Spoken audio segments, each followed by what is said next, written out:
Hi hello வணக்கம் and welcome to DPC channel unique cinemas. இன்றைக்கி நம்ம யூனிக் சினிமாஸில் என்ன படத்தை பற்றி பார்க்க போகிறோம்னா, பிரேம்குமார் டைரக்ஷனில் 2D என்டர்டெயின்மெண்ட் ப்ரொடக்ஷனில் வெளியே வந்திருக்கிற மெய்யழகன் படத்தை பற்றி தான் பார்க்க போகிறோம்.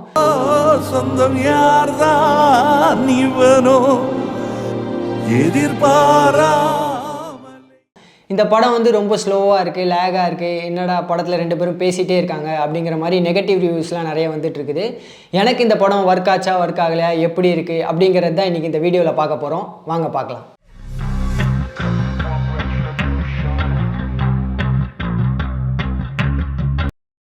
இந்த படத்தோடைய ஸ்டோரி பற்றி பார்த்துடலாம். அரவிந்த் சுவாமிக்கு ஒரு 18-19 வயசு இருக்கும்போது அவங்க சொந்த ஊர்லேருந்து கிளம்பி மெட்ராஸில் போய் செட்டில் ஆகிற ஒரு சிச்சுவேஷன் வருது சொத்து பிரச்சனையினால்.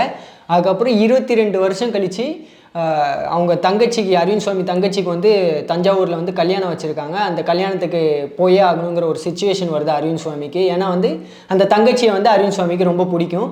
அவர் 22 வருஷம் கழித்து அந்த சொந்த ஊருக்கு மறுபடியும் வராரு. அங்கே கார்த்திகை மீட் பண்ணுறாரு. கார்த்திக்கும் அரவிந்த் சுவாமியும் பண்ணுற சேட்டைகள், அவங்க கன்வர்சேஷன், கெமிஸ்ட்ரி, இதெல்லாம் தான் வந்து மொத்த படமே. இங்க பாருங்களேன், சிலப்பாங்களுக்கு ரோஸ்ட்டு, பொடலங்காய் உசிலி, ஆமா அடை, அதுக்கு தொட்டுக்க பூண்டு பொடி, இது என்னன்னே தெரியலையே. டேய் வேற என்ன இருக்குன்னு சொல்லுங்கடா. இந்த படத்தோடைய பாசிட்டிவ்ஸ் பற்றி பார்த்துடலாம். இந்த படத்தோடைய ஃபர்ஸ்ட் பாசிட்டிவ் என்னன்னு கேட்டிங்கன்னா, நம்ம அரவிந்த் சுவாமியும் கார்த்திக்கும் தான் சொல்லி ஆகணும். அப்படி ஒரு சூப்பரான ஆக்டிங் கொடுத்துருக்காங்க. கார்த்திக் வந்து பேசிக்கிட்டே லொடன்னு பேசிக்கிட்டே இருப்பார். அரவிந்த் சுவாமி வந்து அதிகம் பேசாமல் ஒரு அந்த எக்ஸ்ப்ரெஷன்லேயே நம்மளுக்கு கன்வே பண்ணுற விதமாகட்டும், ஒவ்வொரு சீன்லேயுமே நம்ம வந்து ரசிச்சுக்கிட்டே இருப்போம். இவங்க ரெண்டு பேருமே பேசிக்கிட்டே தான் இருப்பாங்க அதிகமாக. ஆனாலுமே நம்மளுக்கு எந்த ஒரு இடத்துலையுமே போர் அடிக்காமல் ரசிச்சு அந்த அவங்க கான்வர்சேஷனை என்ஜாய் பண்ணிக்கிட்டே இருப்போம். இவங்க ஆக்டிங் ரொம்பவே சூப்பராக இருந்துச்சு. இங்க பாம்பு இருக்கா? ஆமாதான், நல்ல பாம்பு, குட் ஸ்னேக். இப்போதான் குட்டி கூட போட்டுச்சு, ஒரு 4-5 உருப்படி இருக்கும். சரியான ஆளுப்பா நீ. இங்கெல்லாம் பாம்பு இருக்குன்னு சொல்ல மாட்டேன்.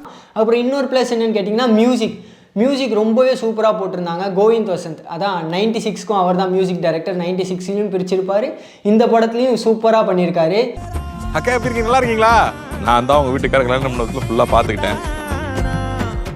கமல் சார்லாம் ஒரு பாட்டு பாடியிருக்காங்க. அந்த பாட்டெலாம் பயங்கரமாக இருந்துச்சு. அதான் யாரோ சொந்தம் யாரோ, அந்த பாட்டெலாம் சூப்பராக இருந்துச்சு.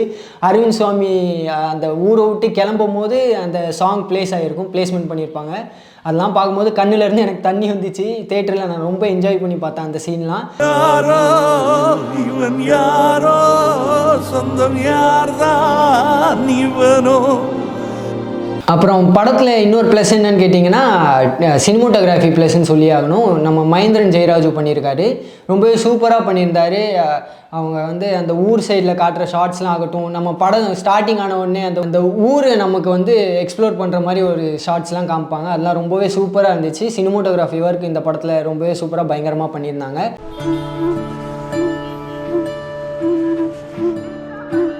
அந்த ஊருக்கு போகிறதுக்கு பயப்படுறியாரோ? அப்புறம் இந்த படத்துடைய டைரக்டர் பிரேம்குமார், இதுக்கு முன்னாடி வந்து 96ன்னு ஒரு படத்தை எடுத்து சூப்பர் ஹிட் கொடுத்த ஒரு டைரக்டர்.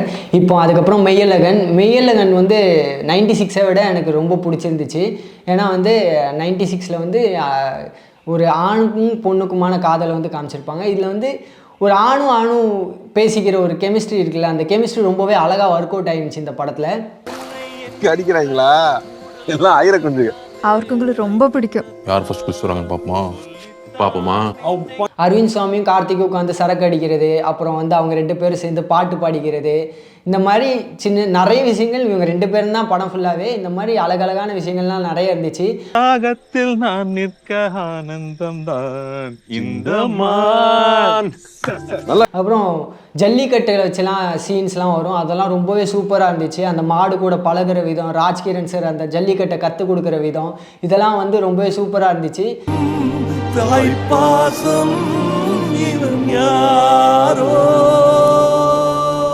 சின்ன சின்ன அழகான விஷயங்கள், நாஸ்டாலஜிக் மூமெண்ட்ஸ்லாம் நம்மளுக்கு இப்போ நம்ம ஊர்லேயே ஒரு அண்ணன் இருந்திருப்பாங்க.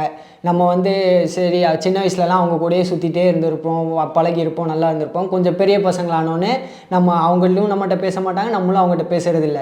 ஆனால் வந்து அவங்களெல்லாம் ஞாபகப்படுத்துகிற மாதிரி இந்த படத்தை நமக்கு எடுத்து கொடுத்துருக்காங்க. நம்மளே திரும்ப ஃபோன் பண்ணி கூட அவங்ககிட்ட இப்போ பேசலாம் வாய்ப்புகள் இருக்குது இந்த படம் பார்த்ததுக்கப்புறம். அத்தா நிறைய காசு வச்சிருக்காருடியே, ஆத்திர அவசரம் கேட்கலாம் போலடியே.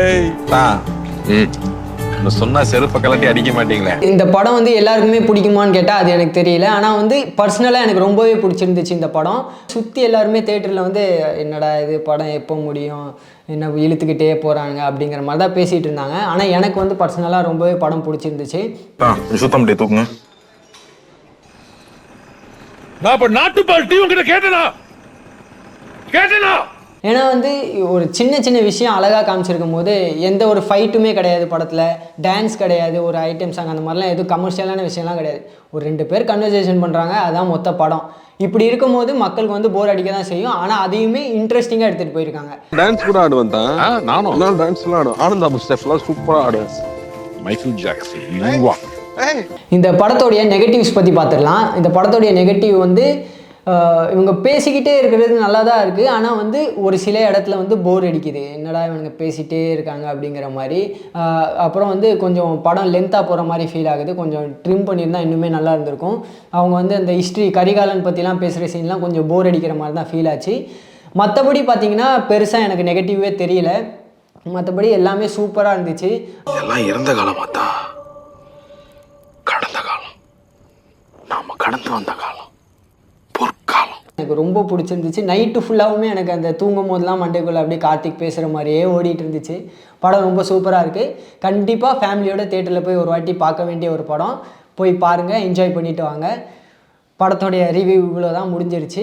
அடுத்த வீடியோவில் நான் வந்து உங்களை பார்க்குறேன். அது வரைக்கும் உங்களிடமிருந்து விடை பெறுவது நான் உங்கள் Nitish, DPC channel unique cinemas.